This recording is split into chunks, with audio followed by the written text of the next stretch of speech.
어제 치러진 선거에서 뉴욕시장과 버지니아, 뉴저지 주지사 모두 민주당이 싹쓸이했습니다. 트럼프 대통령은 불편한 기색을 드러내면서 특히 뉴욕시장 당선인을 향해선 거친 발언을 쏟아냈습니다. 캘리포니아주에선 민주당에 유리하게 선거구를 재조정하는 주민 발의안 50이 압도적 표차로 통과됐습니다. 연방 하원 의석을 빼앗길 위기에 놓인 공화당 측은 소송을 제기했습니다. 역사상 최장으로 기록된 연방정부 셧다운으로 주요 항공편 운항이 줄어들게 됐습니다. 오늘 서울 외환시장에서 원달러 환율이 장 막판 1,450원을 찍으면서 7개월 만에 최고치를 기록했습니다. 올해로 세 번째를 맞는 오렌지 카운티 어흥 문화축제가 다음 주 개막을 앞두고 막바지 준비에 한창입니다. 메디케어를 이용 중이신가요? 2026년 아스티바 헬스 플랜으로 월 185불 파트비 보험료를 지원받을 수 있습니다. 자세한 내용은 1888-688-8584로 문의하세요. 2026년 아스티바 헬스 플랜은 식료품과 일반 의약품 비용으로 연체대 2,880불까지 혜택을 드립니다. 사용하지 않은 금액은 다음 달로 2월됩니다. 자세한 내용은 1888-688-8584로 문의하세요. 매일 아침 마리아, 샘, 알렉스, 에이미는 단지 비즈니스를 하는 게 아닙니다. 꿈을 만들어가고 있죠. CBB는 각 비즈니스의 이야기를 알고 고객 한 분 한 분께 꼭 맞는 솔루션을 제공합니다. 저희가 만드는 것은 단지 금융거래 관계가 아닙니다. 고객 한 분 한 분과의 파트너십입니다.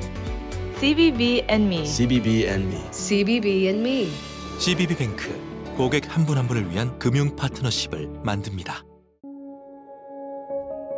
늘 가족이 먼저였던 당신. 늘 우리가 먼저였던 당신. 그런 부모님의 건강을 위해 서울 메디칼 그룹이 준비했습니다. 더 많은 의사, 더 다양해진 서비스, 더 커진 네트워크로 당신의 건강을 먼저 생각합니다. 사랑하는 마음으로 가족처럼 SMG. 시청자 여러분 안녕하십니까? KBS 아메리카 뉴스입니다. 뉴욕 역사상 첫 무슬림이자 34세로 최연소 시장 역사를 쓴 조란 맘다니의 당선으로 정치 금융권이 술렁이고 있습니다.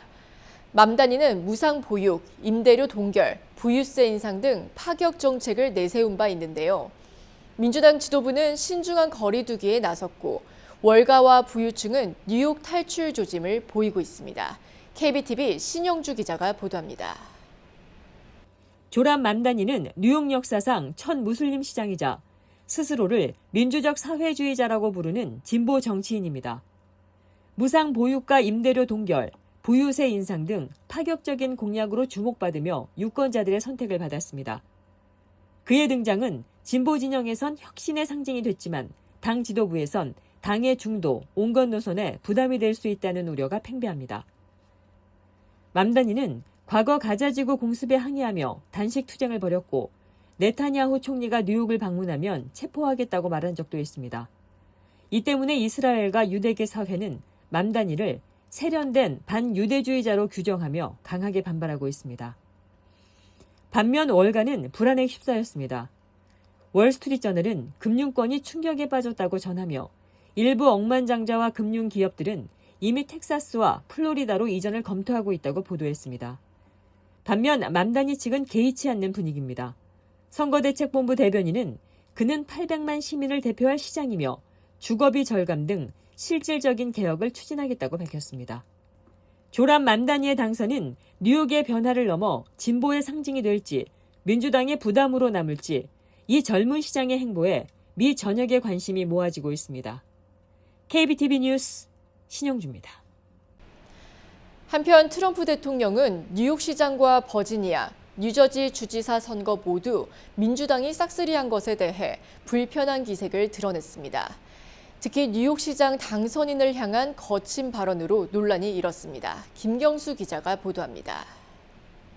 트럼프 대통령은 애초에 승리를 예상했던 지역이 아니었다면서 민주당의 승리를 깎아내렸습니다. 특히 공개연설에서 뉴욕시장 당선인에 대해 거듭 공산주의자라는 비판을 이어가다가 야유를 받기도 했습니다. Just look at the result of yesterday's election in New York, where their party installed a communist as the mayor of the largest city in the nation. 트럼프 대통령은 그러면서 이번 선거 결과에 연방정부 셧다운이 큰 영향을 미쳤다고도 했습니다. 지난달 1일 시작된 셧다운은 공화당과 민주당 간 대치 속에 역대 최장 기록을 갈아치우는 중입니다. 트럼프는 셧다운 책임마저 민주당에 돌리면서 의회 의결 정족수를 바꿔서라도 법안을 강행 처리할 것을 공화당에 촉구했습니다. We are in the midst of a disastrous Democrat-created government shutdown. I think these guys are kamikaze. They'll take down the country if they have to. 이번 뉴욕시장 선거는 오바마 전 대통령까지 사실상 가세하면서 전현직 대통령 대리전 양상으로 치러졌습니다. 그만큼 트럼프에 대한 악화한 민심이 일부 반영된 결과라는 평가가 나옵니다. 워싱턴에서 KBS 뉴스 김경수입니다. 그런가 하면 캘리포니아 연방하원 선거구 지도를 재조정하는 주민 발의안 50이 압도적 표차로 통과됐습니다. 캘리포니아 주 내 연방하원 의석을 빼앗길 가능성이 매우 커진 공화당은 곧바로 위헌 소송을 제기했는데요.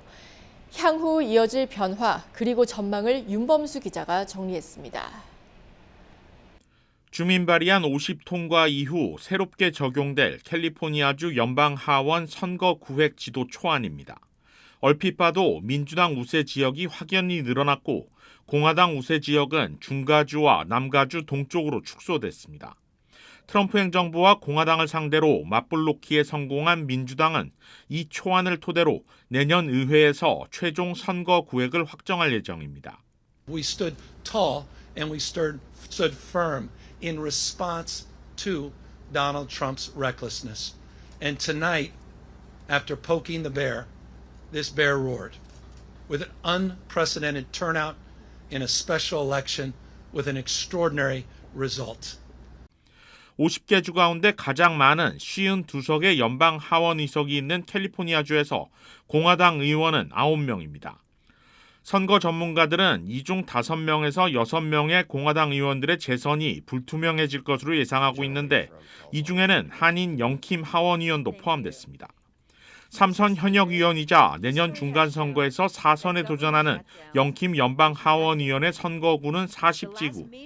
그런데 이번 발의안 통과로 선거 구획이 크게 바뀔 전망입니다. 오렌지 카운티 도시 일부가 떨어져 나가고 더 넓은 리버사이드 카운티 지역이 40지구로 흡수됩니다. 유권자 성향으로 봤을 때는 오히려 경합 지역에서 공화당 우위 지역으로 강화되지만 문제는 당내 경쟁입니다. 새롭게 바뀌는 지역구 경계가 기존 41지구와 겹치면서 같은 당 켄 캘버트 의원과 한 지역구를 놓고 경쟁해야 하는 상황이 됐습니다. 이를 의식하듯 영킴 의원은 오늘 보도자료를 통해 내년 선거에서 새롭게 재편될 40지구 연방 하원 선거 출마를 공식 선언하며 기선잡기에 나섰습니다.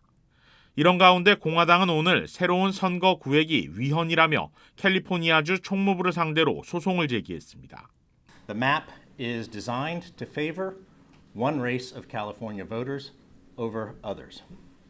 This violates the 14th Amendment's guarantee of equal protection under the law and the right under the 15th Amendment to not have one's vote abridged on account of race. 캘리포니아주의 발의안 통과로 공화 민주 사이의 이른바 선거구 전쟁은 다른 주로 확전되는 양상입니다. 유권자들의 의지와 상관없이 중간 선거에서 의회 주도권을 잡기 위한 전쟁은 향후 1년 동안 치열하게 전개될 것으로 보입니다. KBS 뉴스 윤범수입니다. 어제 뉴욕과 뉴저지, 워싱턴 등 미 동부 일부 지역에서 폭탄 위협 신고가 잇따랐습니다. 이로 인해 승객들이 기내에서 긴급 대피하고 공항 활주로가 일시 폐쇄되는 등 큰 혼란을 빚었습니다. KBTV 김은지 기자가 보도합니다. 미 전역에서 지방선거가 일제히 치러진 어제 미 동부 지역 곳곳에서 폭탄 테러 위협이 잇따랐습니다. 워싱턴 DC 인근의 로널드 레이건 공항에서는 4일 오전 11시 30분경 유나이티드 항공 512편이 착륙 직후 폭탄 위협이 보고돼 활주로가 긴급 폐쇄됐습니다. 이어 뉴욕 라과디아 공항에서도 어제 저녁 폭탄 위협이 접수돼 델타 항공 2313편 승객들이 기내에서 급히 대피했습니다. 뉴욕발 미니애폴리스행 여객기는 터미널에서 떨어진 곳으로 이동해 수색을 받았으며 약 2시간 뒤 안전이 확인됐습니다. 델타항공은 승객과 직원의 안전을 최우선으로 하고 있다며 항공 운행 지연에 대한 사과의 뜻을 전했습니다. 이 항공편은 결국 다음 날 아침 7시에 출발했습니다. 한편 뉴욕시와 뉴저지주에서는 본선거 당일이었던 같은 날 여러 투표소를 겨냥한 폭탄 위협이 잇따라 접수됐습니다. 뉴저지주 버겐, 에섹스, 미들섹스 등 7개 카운티의 학교와 투표소가 이메일과 문자 메시지로 협박을 받았으며 일부는 문을 닫거나 임시 이전해야 했습니다. 다행히 모든 위협은 허위로 판명됐으며 이와 관련해 노스 브런즈윅에서 미성년자 1명이 체포됐습니다. 뉴욕시에서도 일부 투표소가 테러 위협성 이메일을 받았습니다. 맨해튼 워싱턴 하이츠, 웨스트 빌리지, 미드타운 등의 투표소 관련 직원이나 메일 시스템을 통해 위협이 전달됐지만 신빙성이 낮은 것으로 판단돼 투표는 정상적으로 진행됐습니다. 지방선거 당일 미동부 일부 지역에서 폭탄 테러 위협이 잇따르면서 학교와 항공, 선거 투표소 곳곳이 동시에 영향을 받았습니다. 연방수사국과 국토안보부는 공동으로 광범위한 수사를 이어가고 있습니다. KBTV 뉴스 김은지입니다. 연방대법원이 트럼프 대통령이 세계 각국에 부과한 광범위한 관세의 적법 여부를 판단하기 위한 심리에 나섰습니다. 연방대법원은 오늘 워싱턴 DC의 대법원 청사에서 이번 관세 소송과 관련한 구두 변론을 개시했습니다. 오전에 시작된 구두 변론 절차는 3시간 가까이 진행됐습니다. 트럼프 행정부 측 대리인과 소송을 제기한 중소기업과 민주당 성향 12개 주를 대리하는 변호사들이 차례로 나와 법정 공방을 펼쳤습니다. 트럼프 대통령은 애초 직접 구두 변론에 참석할 예정이었으나 심리를 사흘 앞두고 불참 의사를 밝혔습니다. 이날 심리의 주요 쟁점은 트럼프 대통령이 국제비상경제권한법을 관세 부과의 법적 근거로 삼은 것이 정당한지였습니다. 트럼프 행정부 대변인은 트럼프 대통령이 비상권한을 사용한 것은 미국의 무역 적자가 미국을 경제, 국가안보적 재앙 직전의 상태로 몰아넣고 있다고 판단했기 때문이라고 설명했습니다. 이에 소송을 제기한 중소기업들의 변호인은 관세는 곧 세금이라며 헌법을 만든 건국자들은 과세 권한을 오로지 의회에만 부여했다고 맞섰습니다. 앞서 1심을 맡은 국제무역법원과 2심을 권장한 워싱턴 DC 연방 순회 항소법원 등 하급심 법원들은 트럼프 대통령이 비상권한을 활용해 전 세계에 관세를 부과한 조치가 불법이라고 판단했습니다. 대법원은 현재 보수 6명, 진보 3명 구도로 주요 사건에서 트럼프 대통령에게 우호적인 결정을 한 전례가 있어 결과를 장담할 수 없다는 관측이 제기되고 있습니다. 트럼프 대통령이 이번 소송에서 패하더라도 무역 확장법과 무역법 등 관세를 부과할 다른 법적 수단은 남아 있습니다. 그러나 대법원이 제동을 건다면 트럼프 대통령이 원하는 수준의 관세를 제한 없이 부과하기는 어려울 것이라는 전망이 나오고 있습니다. 반면 트럼프 대통령이 승리할 경우 전방위적 관세 정책은 탄력을 받아 사실상 의회 견제 없이 관세 부과를 이어갈 수 있게 됩니다. 수준에 나올 대법원 판결은 트럼프 대통령의 관세 정책에 대한 사법부의 최종 판단이라는 점에서 미국은 물론 관세 영향을 받는 한국 등 전 세계 국가에 막대한 영향을 미칠 전망입니다. 이어지고 있다. 내 손에서 가능성으로 이어지고 있다.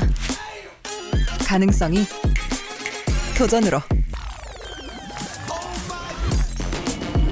이어지고 있다.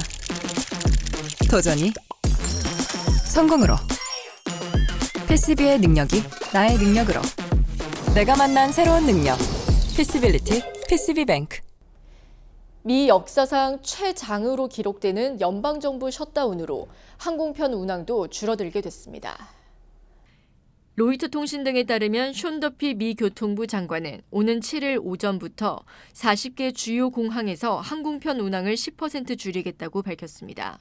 더피 장관은 셧다운 사태 여파 수준을 고려할 때 선제적인 조치로 10%가 적정한 수치라고 판단했습니다. 이번 조치로 하루 약 3,500에서 4,000편의 항공편이 영향을 받을 것으로 예상되고 있습니다. 조치가 적용되는 항공은 다음 날 발표될 예정입니다. 더피 장관은 이번 조치로 인해 항공편 취소가 더 늘어날 것으로 예상된다고 밝혔습니다. 연방항공청장은 이후 추가적인 조치가 취해질 수 있다고 말했습니다. 또한 데이터를 세밀하게 분석할수록 현재의 어려움이 통제되지 않으면 위험이 쌓여 안전상 문제가 될 수 있다고 경고했습니다. 브라이언 베드포드 연방항공청장은 항공업계에 있는 동안 이런 조치는 한 번도 시행된 적이 없다고 덧붙였습니다.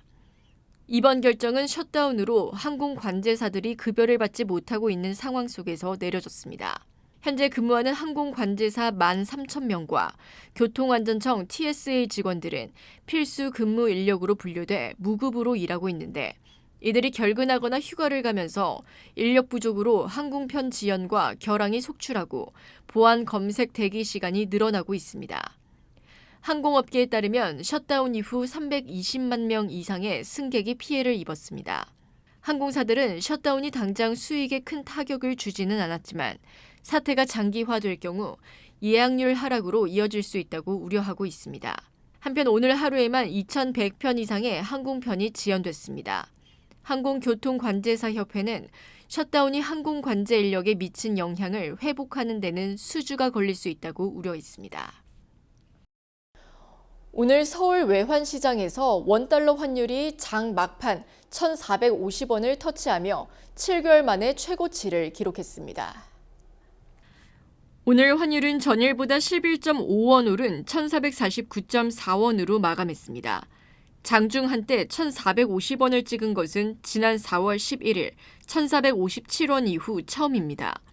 최근 연방준비제도의 금리 정책 불확실성과 글로벌 위험 회피 심리가 맞물리며 달러 강세가 이어졌습니다. 주요 6개국 통화 대비 달러 가치를 나타내는 달러 인덱스는 전일 대비 0.33% 오른 100.136을 나타냈습니다. 올해로 세 번째를 맞는 어흥문화축제가 다음 주 개막합니다. 축제재단 측은 행사 막바지 준비에 나서고 있다고 전하면서 올해 축제에는 외국인 방문객들이 더 늘어날 것을 기대하고 있다고 밝혔습니다. 이유수 기자가 취재했습니다. 한복을 입고 민속놀이를 즐기는 사람들. 사물놀이의 흥겨운 음악도 현장 분위기를 한층 끌어올립니다. 2025 어흥문화예술축제가 다음 주 오렌지 카운티 플라튼시에서 막을 올립니다.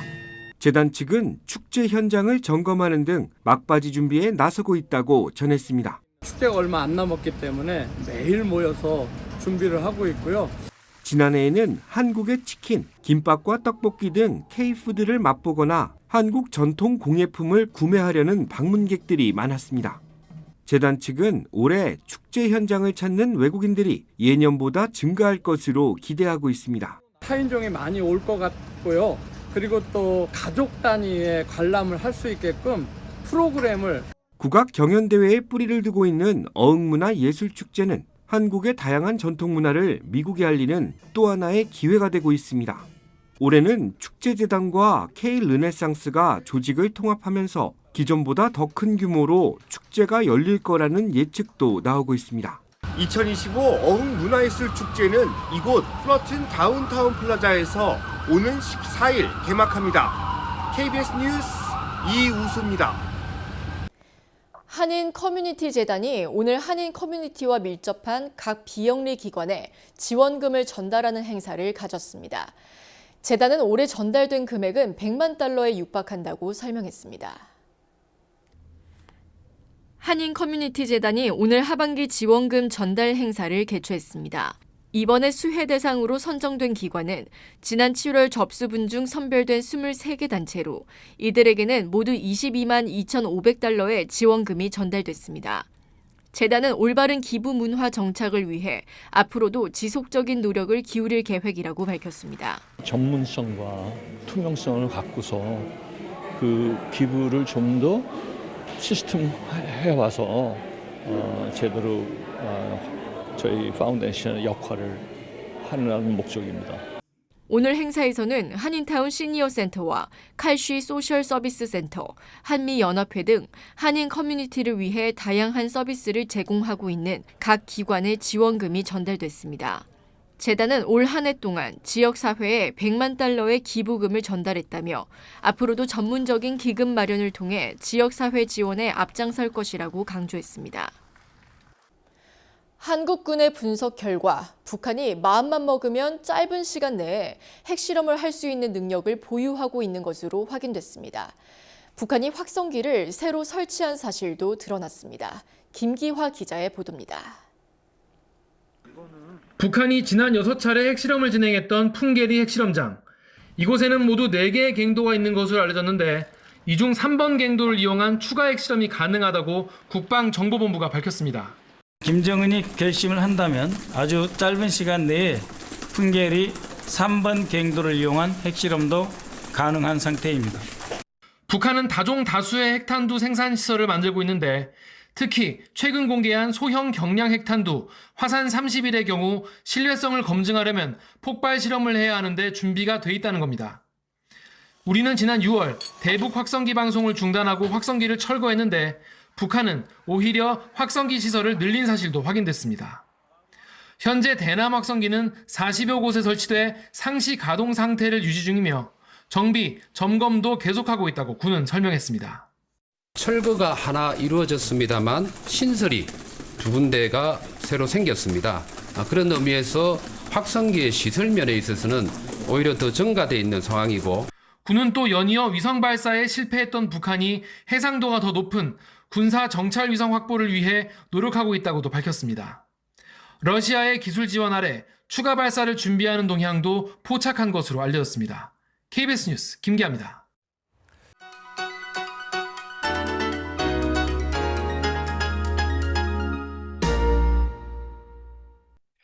주식시장은 오늘 상승했습니다.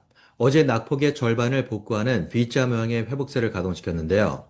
다우존스는 어제 떨어졌던 것을 싹 다 회복하고도 더 오르기 전까지 반등했지만 막판에 상승분의 40%를 반납했습니다. 전달 32,000건 감소를 기록했던 ADP 민간 고용은 42,000건 증가를 기록하며 전망치를 크게 웃돌았습니다. ISM 서비스 PMI 지수 역시 예상치를 상회하며 분위기를 진정시켰고 불붙은 매도 심리는 패닉 바잉으로 이어졌습니다. 결국 어제 불붙었던 매도 심리가 하루 만에 바로 꺼지고 매수 심리가 자극되는 쪽으로 급반전된 건데요. 연방정부 셧다운은 오늘부로 최장 기간을 기록했지만 묻혀버렸습니다. 실적 호조에도 불구하고 개장 초 약세를 보였던 AMD가 강세로 상승 반전하는 데 성공한 것도 전반적인 분위기를 끌어올리는 데 일조했습니다. 다만 초대형 기술주들에 대한 고평가 우려가 여전히 부담으로 작용하고 있는 만큼 오늘 랠리 모드가 하루짜리 반짝 상승으로 끝날 가능성 역시 열려 있음을 시사했습니다. 지금까지 김지한이었습니다.